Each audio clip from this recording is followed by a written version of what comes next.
Hello everyone, कैसे आप सभी लोग। आई होप कि सभी लोग अच्छे हैं। गाइज आज हम बीएसएफ आरओ और आरएम के रिगार्डिंग कुछ न्यू अपडेट के बारे में जानेंगे, जिसमें आपकी जो एग्जाम डेट और एडमिट कार्ड जो सारे डाउट्स थे, आपको किस प्रकार इसकी प्रिपरेशन हम लास्ट स्टेज में करनी चाहिए हमें, वो पूरी डिटेल्स इस वीडियो में हम जानेंगे।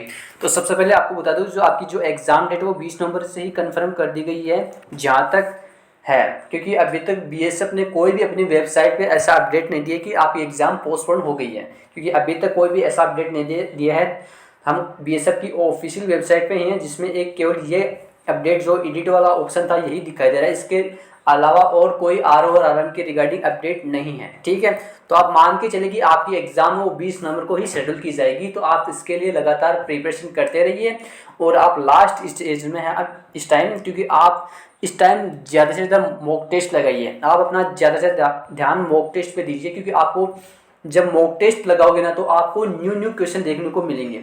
ठीक है, जिससे आपको पता लगेगा कि आपकी क्वेश्चन किस प्रकार पुटअप हो रहे हैं, किस टॉपिक से ज़्यादा क्वेश्चन देखने को मिल रहे हैं मॉक टेस्ट में। तो आप उसका रिवीजन भी कीजिए साथ साथ उस टॉपिक का। ठीक है, कि मुझे इस टॉपिक में ये प्रॉब्लम आ रही है, तो उस टॉपिक का सॉल्यूशन भी कीजिए। ठीक है, तो आप मॉक टेस्ट दें इस टाइम, क्योंकि आपको इसमें ज़्यादा मोटिवेट मिलेगा कि आप कितने मार्क्स बन रहे हैं। अगर आपके यहाँ पे लगभग मार्क्स 150 बन रहे हैं, तो आप मान के चलिए आपकी जो एग्ज़ाम में जो मार्क्स बनने वाले हैं ना, वो 140 या 135 इसके लगभग ही बनेंगे, क्योंकि इससे 10 या मार्क्स आपको कम ही मिलेंगे मॉक टेस्ट में। ठीक है, जैसे आपने यहाँ पे मॉक टेस्ट में लगभग 150 मार्क्स अटेम्प्ट कर लिए। ठीक है, आपकी 150 मार्क्स आ गए मॉक टेस्ट में, तो वहाँ पे आपको 140 मार्क्स ही आपको मिलेंगे।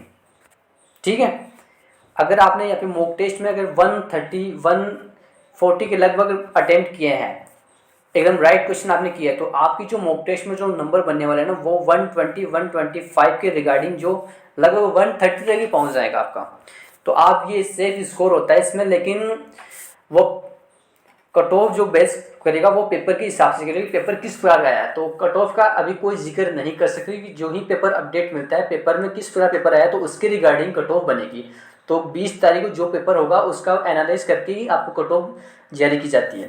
तो अभी कट ऑफ का तो कुछ कह नहीं सकते कि कट ऑफ किस प्रकार बनेगी। अगर पेपर ईजी आता है तो आपको डेफिनेटली बताया कट ऑफ हाई जाने वाली है। अगर पेपर मीडियम साइज में आता है तो लगभग कट ऑफ भी आपकी मीडियम ही रहेगी। ठीक है, तो आप इसके लिए घबराए नहीं, आप अपनी प्रिपरेशन को लगातार बनाए रखिए। कट ऑफ का वीडियो भी आपको पेपर के एनालाइज करके बता दूंगा कितनी कट ऑफ जा सकती है। ठीक है, पिछली कट ऑफ के रिगार्डिंग। ठीक है, और अगर आपको कुछ भी डाउट रहता है तो आप हमें कमेंट में पूछ सकते हो, हम आपका जरूर उसका सॉल्यूशन बताएंगे। ठीक है, तो आप इस टाइम मॉक टेस्ट ज़्यादा से ज़्यादा लगाइए और अपनी प्रिपरेशन को लगातार बनाए रखिए। ये पोस्टपोन के चक्कर में आप भ्रमित ना हो। आपकी एग्ज़ाम कन्फर्म हो गई है 20 नवंबर को, आपको पता है एग्जाम में, तो आप उसी को टारगेट रखिए 20 नवंबर वाली को। और आपके जो एडमिट कार्ड है वो आपको लगभग 10 तारीख तक आपको देखने को मिल जाएगा।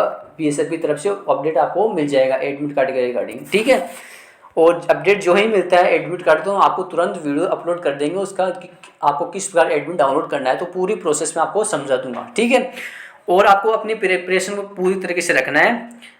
जहाँ तक मुझे पता है वहाँ तक एग्ज़ाम कोई पोस्टपोन नहीं होगी, आपकी एग्ज़ाम 20 नवंबर को ही शेड्यूल की जाएगी। ठीक है, क्योंकि अभी कोई नोटिफिकेशन बीएसएफ ने अपनी वेबसाइट पे अपलोड नहीं किया है।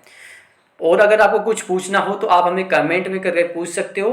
ठीक है, जो भी आपके डाउट्स बन रहे हो वो पूछ सकते हो आप हमें, और अपने प्रिपरेशन को लगातार बनाएंगे। मैं तो एक ही बात बोलना चाहूँगी कि अगर आपने इसमें अच्छे से प्रिपरेशन कर ली ना, अगर आपने आपको पता है फिजिक्स में जो क्वेश्चन आते हैं वो 40 क्वेश्चन आएंगे, और जो केमिस्ट्री में आएंगे वो आएंगे 20 क्वेश्चन, और जो मैथमेटिक्स में आएंगे वो भी आपके 20 क्वेश्चन आएंगे। तो लगभग 80 क्वेश्चन तो यही रोल निभा जाएंगे आपके। तो 80 के डबल कर ले तो 160 नंबर तो ये तीनों सब्जेक्ट कवर कर लेंगे। तो अगर आपने इनकी प्रिपरेशन अच्छे से कर ली ना, तो आपने सिलेक्शन के काबिलियत हो जाओगे। क्योंकि अगर आप जिन कैंडिडेट को इंग्लिश कम आती है, काफ़ी कैंडिडेट होते हैं जिनको इंग्लिश कम आती है लेकिन उनको थोड़ा जीके वगैरह का नॉलेज होता है, तो अगर आपने उनमें से लगभग 5-10 क्वेश्चन भी अटैम्प्ट कर दिए ना, और इनके लगभग 140 मार्क्स इन्होंने 3 सब्जेक्ट में अगर आपने कवर कर लिए, और जहाँ तक आपने 150 तक स्कोर कर दिया ना तीनों चारों सब्जेक्ट में, तो आप सेफ मोड में आ जाओगे। ठीक है, तो आपका सिलेक्शन के काबिलियत बन जाओगे आप। तो आप अभी जितना हो सके वहाँ तक आप पीसीएम पे भी गौर पूरा फोकस रखें, उस पर फिजिक्स के ऊपर काफ़ी ज़्यादा फोकस करें, क्योंकि फिजिक्स का रोल काफ़ी ज़्यादा रहने वाला है। 40 क्वेश्चन आएंगे फिजिक्स के, तो आप इसके ऊपर काफ़ी ज़्यादा फोकस रखें। फिजिक्स के जो न्यूमेरिकल और इसके जो छोटे छोटे क्वेश्चन ना वो डीपली क्वेश्चन ज़्यादा बन जाएंगे। जो केमिस्ट्री में बनते हैं, जो केमिस्ट्री में आप जो सारणी के रिगार्डिंग होती है, जो सारणी होती है उसमें क्वेश्चन आपके पुटअप होने की ज़्यादा चांस है। जो सारणी के रिगार्डिंग आप जो सारणी होती है बीएसएफ जो केमिस्ट्री में, तो आप उस सारणी को अच्छी तरीके से रीड करें। इसमें जो परमाणु त्रिज्या और धात्विक गुण ये जो सब कुछ अपडेट दे रखा है। ऊपर से नीचे में तत्व की त्रिज्या घटती है बढ़ती है, हर एक मेन टॉपिक होते हैं छोटे छोटे क्वेश्चन, इनसे क्वेश्चन ज़्यादा पुटअप होते हैं। जो ये किस वर्ग में ये कितने वर्ग होते हैं, कितने ये एलिमेंट्स होते हैं, इसमें टोटल एक वर्ग में कितने एलिमेंट्स होते हैं, आप इनका पूरा अच्छे से एनालिस कीजिए केमिस्ट्री में, क्योंकि इनसे क्वेश्चन आपको देखने को 100% मिलेगा। आवर्त सारणी से आपको क्वेश्चन 100% मिलेगा, ये आप श्योर मैं कह सकता हूँ, क्योंकि आप इस चीज़ को एनालिस करके पिछले जो पेपर हुए 2 सालों में, जो 2016 में और 2019 में, तो उनमें आवर्त सारणी से अच्छे खासे क्वेश्चन पूछे हैं। तो आप इनको अच्छे से रीड करिए आवर्त सारणी को भी, ठीक है। और YouTube पे आपको काफ़ी मटेरियल मिल जाएगा इस आवर्त सारणी के रिगार्डिंग, तो आप उसे भी चेक कर सकते हो, ठीक है। और कुछ भी अगर पूछना हो तो आप हमें कमेंट जरूर कमेंट करिएगा, लेकिन जहाँ तक मुझे पता है आप PCM का ही ज़्यादा फोकस करें, क्योंकि ये आपको सिलेक्शन की ओर बढ़ा सकता है, ठीक है। अब मिलते हैं नेक्स्ट वीडियो में, तब तक के लिए धन्यवाद।